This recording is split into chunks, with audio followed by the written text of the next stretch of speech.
Hello. My message today is entitled Three Words That Make All the Difference. There have been more than 6,000 deaths from coronavirus in the UK and counting. The country and much of the rest of the world are in total lockdown. Church buildings are shut. People are losing their jobs. In these circumstances, you could ask yourself, why does Easter matter? Well, let me assure you, I like chocolate as much as the next person. But the message of Easter is not about Easter eggs. It is about three words that make all the difference. These words are, He is risen. He is risen. Today, I want to make the case that the words pronounced at Easter, He is risen, are more important than ever. Right now. Because if it is true that Jesus rose from the grave, if it is true that he conquered death, even if your cancer prognosis is extremely bleak, even if you are on a ventilator in a COVID-19 positive ward with few days to live, this life is not the end of the story. There is more. That matters to me, and it may make the world of difference to you and someone you love.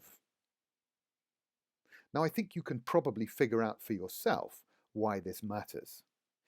But can we believe it? Did Jesus really rise from the grave? This morning, I want to give you 7 reasons why I believe it actually happened. If you want to know more, you might find the book The Case for Christ or the film of the same name interesting.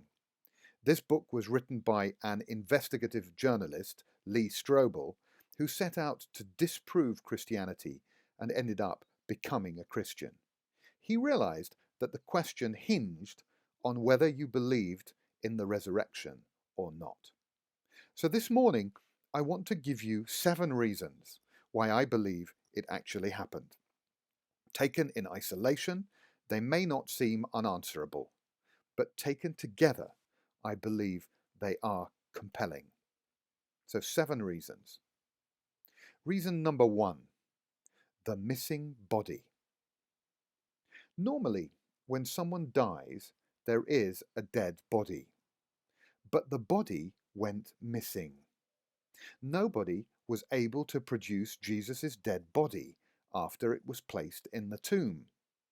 It was in the interest of the authorities to find the body to disprove the claim of the disciples that Jesus had risen, but they weren't able to. It was missing. The disciples had nothing to gain from hiding it either. I mean, if Jesus never rose from the dead, they would have gone back to fishing. And it is hard to imagine that the body could have been misplaced or stolen.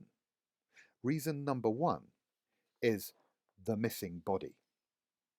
Reason number 2, the multiple eyewitnesses. Lots of people claimed to have seen Jesus when he came back to life. It was not just Mary Magdalene in the garden, or the disciples in the upper room, or the disciples on the road to Emmaus who saw Jesus after he rose from the dead. No, according to Paul in 1 Corinthians chapter 15, over 500 brothers saw the risen Lord, most of whom are still alive. In other words, Paul was saying, if you don't believe me, go and talk to someone who saw him.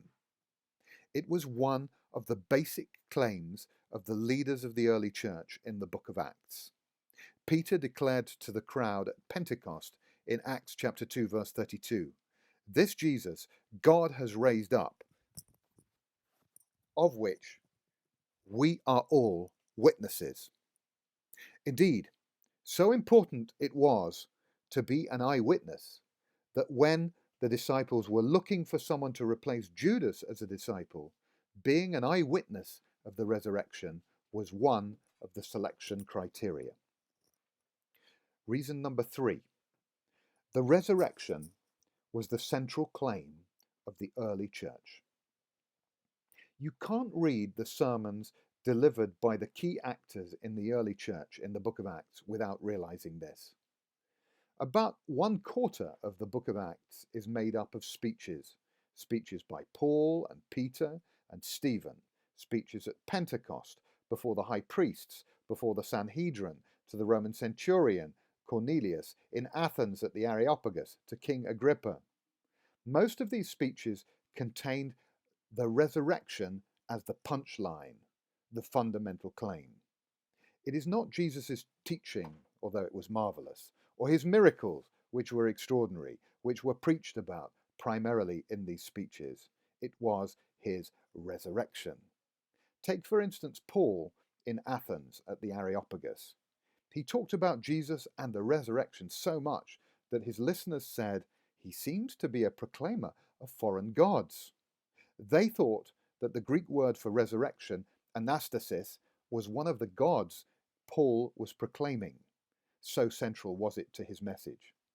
The letters and epistles are also chock full of references to the resurrection.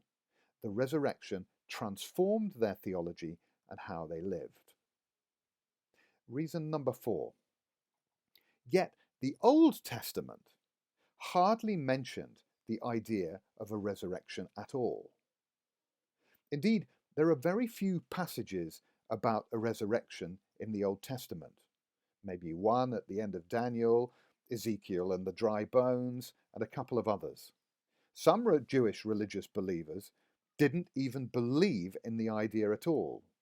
You may remember how Paul played one group off against another, claiming that he was being accused because of his belief in the resurrection. Now, does anyone know how you can remember which group didn't believe in the resurrection? It's easy. That's why they were so sad, you see. People did expect a Messiah, but they certainly didn't expect the Messiah to be crucified, and nobody expected a crucified Messiah to come back to life. You couldn't have made this up. Reason number 5. Jesus was not a ghost. The idea of ghosts did exist in first century Palestine.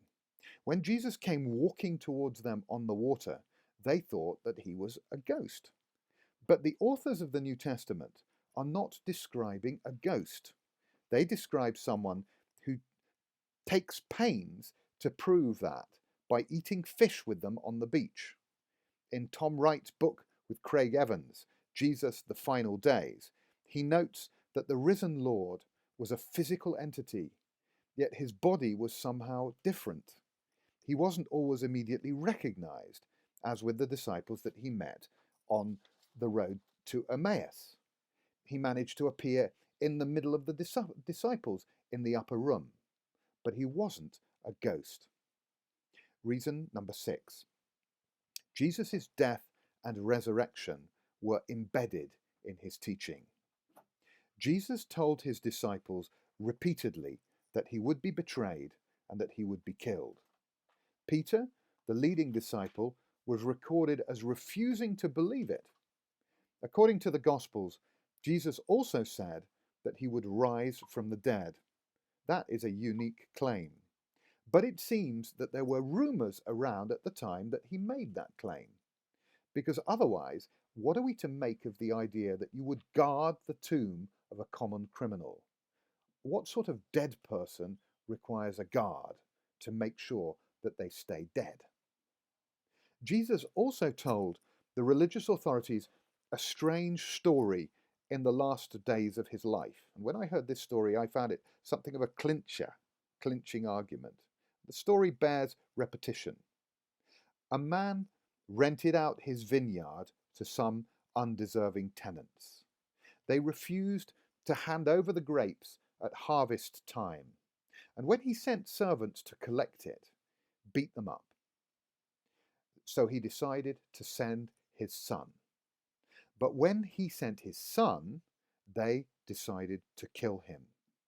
Now, Jesus was telling this story, and Jesus borrowed this image of the vineyard from a passage in the Old Testament, in Isaiah chapter 5, in which it was about Israel's unfaithfulness. But he updated the story and he appropriated it to speak to his own situation and impending murder. But he concluded the story with these words: the stone that the builders rejected would become the cornerstone. In other words, the foundation stone of a new building that would be built on him. A new religion, a new community, a new faith. Also, just a few short weeks before his death, Jesus was remembered as having stood outside the tomb of his dead friend Lazarus and having given the instruction, "Roll away the stone." He was remembered as having shouted, "Lazarus, come forth." And this story was recorded in John's Gospel, along with a claim that Jesus made to Lazarus' sister Martha. And it's a claim that I find particularly important. And he said this: "I am the resurrection and the life. He who believes in me, though he may perish, yet he shall live." His death and resurrection were embedded in his teaching, even in the institution of the communion service celebrated throughout Christianity. The resurrection was not just an add-on. Reason number 7: the fact that the Christian church exists at all. If you had been one of the disciples who had stood by a cross outside the city walls of Jerusalem and watched your master being put to death as a common criminal, how would you have reacted? Well, the most natural reaction, if you were Peter or James or John, would be to put the whole sorry episode, the wasted 3 years, behind you and go back to fishing. But that isn't what they did. They went out in peril of their lives and they proclaimed that their Lord had come back to life. There was so much opposition. Stephen was martyred early on. Saul played havoc with the church. James's brother John was murdered. Tradition says that of the disciples, only John died a death of natural causes. You have to ask yourself why the disciples would have spent their lives proclaiming that Jesus had come back to life, proclaiming the resurrection, if it hadn't actually happened. Also, why were the threats of the leaders who were trying to stamp out the new religion so powerless to deter them, unless the disciples really believed in the resurrection from the dead and that they had seen their Lord rising from the dead? 7 reasons. Taken together, I believe these 7 reasons provide a compelling argument for believing that it actually happened. Those who founded the Christian church did not believe that the resurrection was an optional extra. As Paul said, "If in this life only we have hope in Christ, we are of all men the most pitiable." It was at the core of what they believed, and it is at the core of what we believe. It is the reason why we celebrate Easter. And in an era of coronavirus, of COVID-19, as men and women continue to provide care to the suffering and the dying in hospitals and care homes right across the country and around the world, these 3 words, "He is risen," make all the difference.